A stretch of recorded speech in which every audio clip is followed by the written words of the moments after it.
but the first one was kind of getting, I think you said, getting your personal profile optimized and looking good. So what do we need to consider there, and what mistakes do you see people making? I mean, the obvious mistake being no profile photo, which is remarkable, the number of chief execs that still don't have a profile photo. But what would you say to people in terms of really optimizing your personal profile?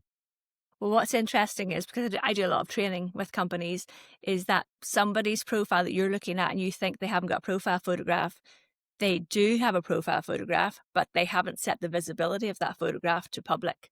So if you're not connected to them, you see what, like a grey circle instead.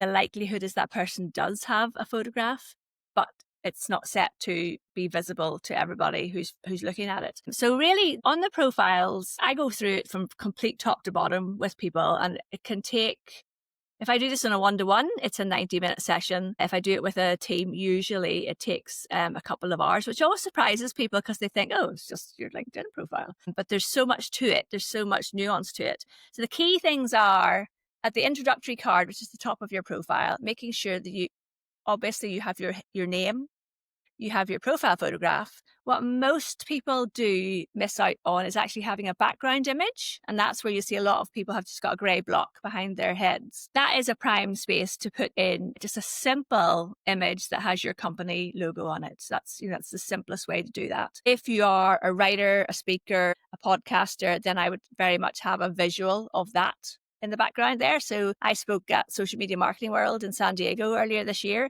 So for about 6 weeks afterwards, the photograph in my banner background was a picture of me speaking on stage at that event, because that's got high credibility to my network. So the next thing then is to think about your headline. And your headline should, if you don't write this yourself, it literally pulls from whatever your current job title is. So if you are the marketing manager at Walmart, it will literally say Louise Brogan, marketing manager at Walmart. So to me, that's a key space again to say what it is that you do, who you do it for. And this can be, you'll see some people's profiles where the headline takes up 3 or 4 lines of space. Whatever you have in that very first line is what people see when you engage on other people's content on LinkedIn.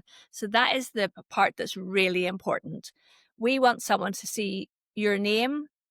They'll see your name, your photograph, and the first line of your headline. And what you want is for someone to see that and want to click through to find out more about you, and that brings someone to your profile. So that's a sort of a value proposition, if you like. So give us a few examples of powerful lines that can kind of engage other users. It's just got the words AI in it, hasn't it? Now everyone's like, about 10 years ago, everyone changed it and went, engineer, no. Social media consultant, and now all the engineers and everybody's gone, I don't want to work for BT anymore. I'm now a AI engineer. Is that AI? Louise? Is that what everyone's doing? A rock star. Do you remember social media rock stars? That was the word.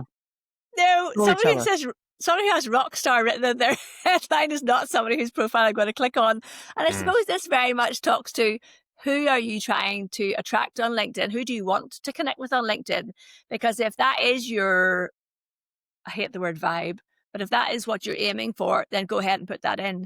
Think about, it's not about what you want to say about yourself. It's what does the person that you want to find you and connect with you, what is it that they're looking for?